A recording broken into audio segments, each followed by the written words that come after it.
name's Heba, and today we're going to work on your balance. When we're training for balance, we've often been told that we have to stand on wobbly surfaces, or you see all these things in the gym, the Bosu, the wobble board, and what I want you to work on today is just to work on your balance on the floor, the way you would normally need it in real life when you're just about to fall. And here's what I want you to do. I want you to put your feet together and stand tall. And try and lengthen as much as you can. And you're going to close your eyes.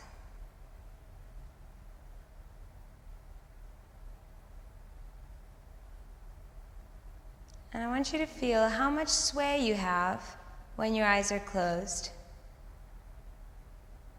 And try and minimize the sway by feeling your feet against the floor.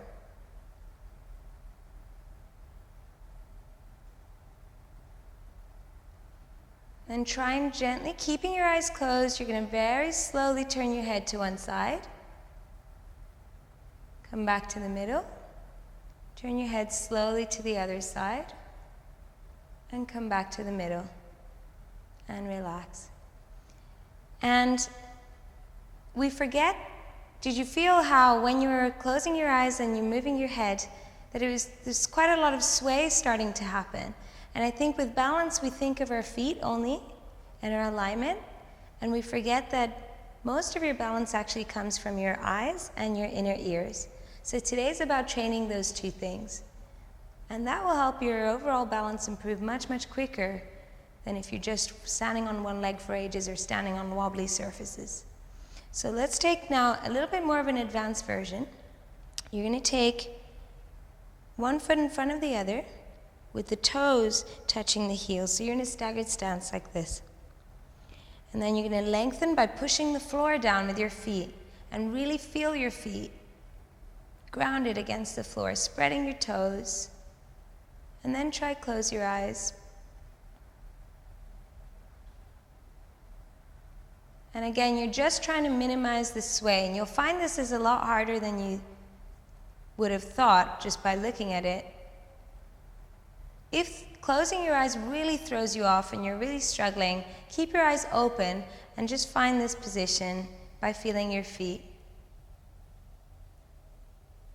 Let's all open our eyes now and just turn the head side to side, slowly at first, because by moving your head, you're spinning the fluids in your inner ear that give you balance.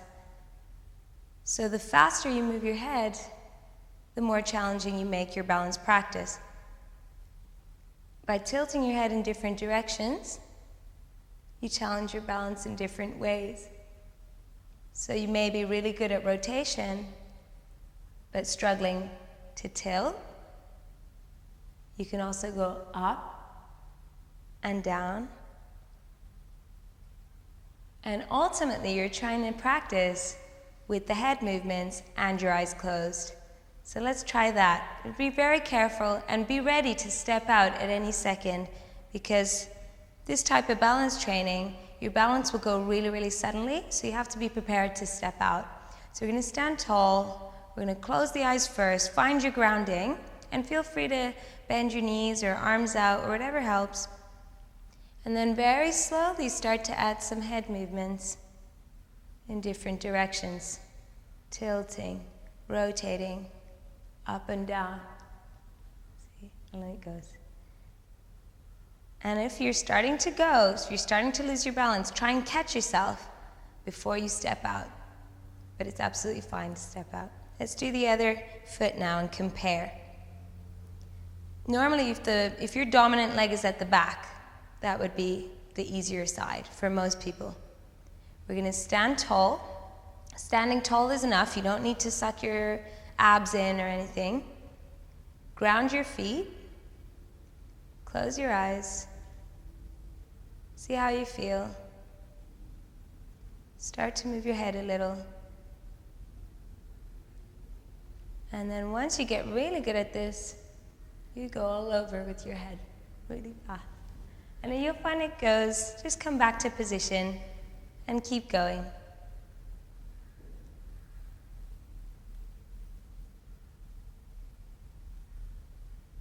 And relax. Okay, let's take it to the next one now.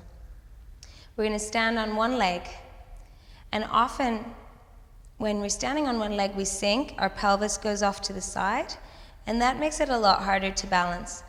The body balance is a lot easier when there's space in the joints and alignment.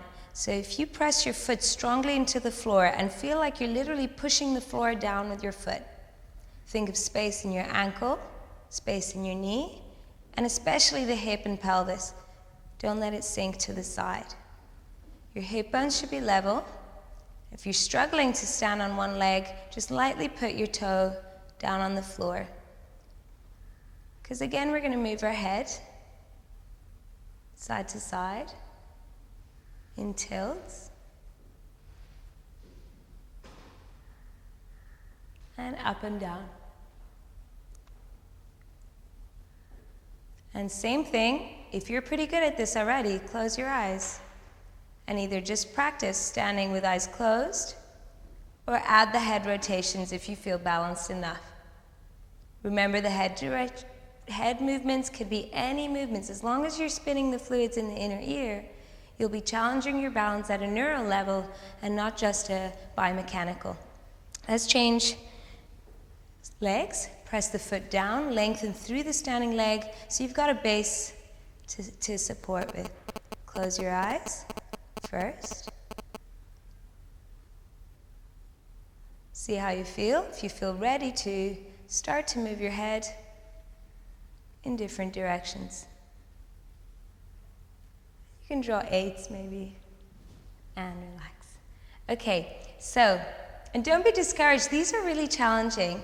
I've trained dancers, and although they're amazing at balance, whenever we start to add the more neural component to balance, it is challenging for everyone, no matter how good you are at balance. So just keep practicing and you'll find that your regular balance, whether you're standing on your toes or standing on one leg, will improve so much quicker if you practice this every day, rather than just standing on one leg and keeping everything really steady and looking at one point, because that's not how real life balance works.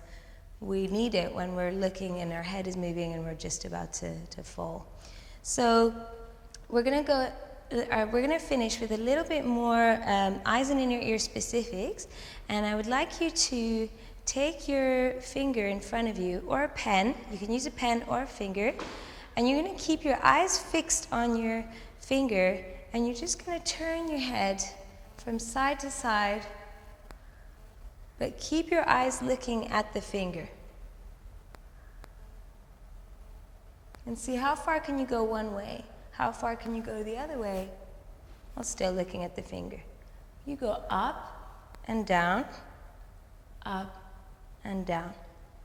Then you pick a spot on the wall, or anything. You can put a post-it note on the wall, that works too.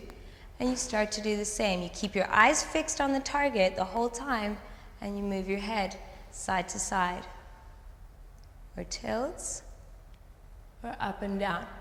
This practice is really good if you tend to get motion sick easily in a car or in a boat or anything like that.